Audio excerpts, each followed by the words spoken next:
Now the next part of the preamble.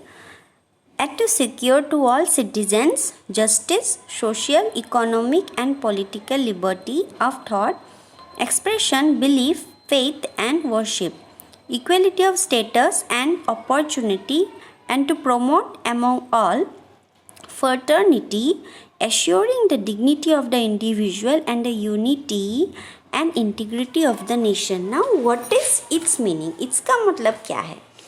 This tells us that all citizens should get justice, social, economic and political. Means just treatment, a fair chance to earn their livelihood and vote freely. मतलब यहाँ पे सब लोगों को same तरीके का treatment होना चाहिए. जस्टिस, अगर आपको मतलब किसी ने आपको सपोज यू नीड जस्टिस, तो if you go to court, तो कोर्ट ऐसा नहीं बोल सकता आपको कि हम आपको जस्टिस नहीं देंगे. सबको सेम ट्रीटमेंट मिलना चाहिए from the government. And to earn a chance to earn their livelihood means आप जो भी नौकरी करना चाहो. अर्न लाइवलीहुड मीन्स आपको जीने के लिए क्या चाहिए? खाना चाहिए. As your father does, he does job. ठीक है, आपके फादर, पेरेंट्स या योर मम्मा, एवरीवन, आप कोई भी जॉब करना चाहो वो आप उसमें बिल्कुल फ्री हो. कोई भी आपको ऐसा नहीं बोल सकता कि मैं आपको ये काम नहीं दूंगा, ऐसा कोई नहीं बोल सकता. ठीक है, if you have ability you have to get the job. You can do anything for your livelihood and vote freely. Of course आप जिसको मन चाहे उसको आप वोट कर सकते हो. आपको अगर लगता है कि दिस मैन इज़ गुड, आप उसको वोट कर सकते हो. ठीक है, कोई आपको ऐसा नहीं बोल सकता that you should vote this person only. ऐसा कोई आपको बोले तो आपको वो बिल्कुल फॉलो नहीं करना है. Okay, what ever you think, उन्हीं को जो आपको अच्छा लगता हो उसी को आपको वोट करना है. Liberty of thought, expression, belief, faith and worship. Freedom to speak, think and express their thoughts, believe and have faith in any religion and worship any God. Freedom to speak means आप अपनी जो राय है वो किसी के सामने रख सकते हो.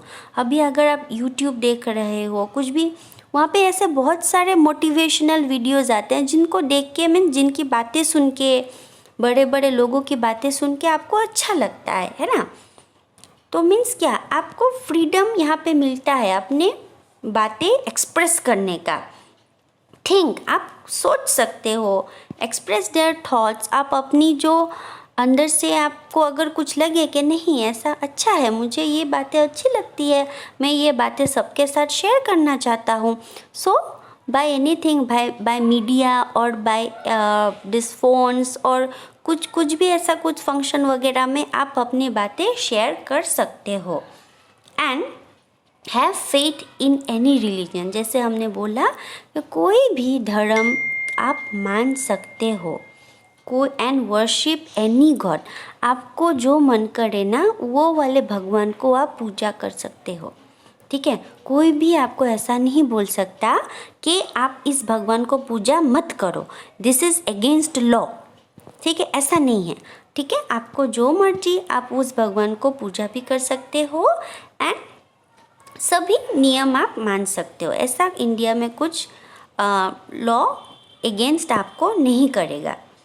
Equality of status and opportunity, equal opportunities regardless of caste, creed, region और जेंडर. हाँ, यहाँ पे कास्ट सिस्टम जो होता है, कोई ऊंची जाति का होता है, कोई नीची जाति का होता है. जेंडर्स, कोई लड़का है, कोई लड़की है, कोई कुछ अलग जेंडर का ही होता है ना. तो यहाँ पे ऐसा आप बिल्कुल नहीं कर सकते.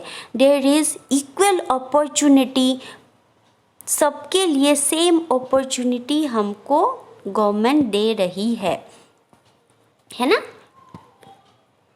और रिलीजन के हिसाब से भी आप किसी को डिवाइड नहीं कर सकते. तू तो किसी और रिलीजन का है, हम आपको ये नौकरी नहीं देंगे. ऐसा इंडिया में बिल्कुल अलाउ नहीं है. and to promote among all fraternity, assuring the dignity of the individual and the unity and integrity of the nation, and to promote feeling of brotherhood among all. Means सब में भाई भाई जैसा संबंध होना चाहिए. मीन्स आपको झगड़ा बिल्कुल नहीं करना चाहिए. सब लोग ब्रदर, ये हाँ ये मेरा ब्रदर है, ये मेरा सिस्टर है, they all are my friends, ऐसे ही हमें रहना है. A feeling of belonging with the country among its people. All people must be respected and the country must stand united. हमारे इंडिया में या हमारे कंट्री में जितने भी लोग हैं उन सबको हमें रेस्पेक्ट देना है. And the country must stand United. United means हम सब एक हैं. ये लाइन तो आप सब ने सुनी ही होगी, that we all are same, हम सब एक हैं. मतलब सबको मिलजुल के ही रहना है, हमें अनयूनाइट नहीं होना है. We should be united. Okay, next we will see in the next video.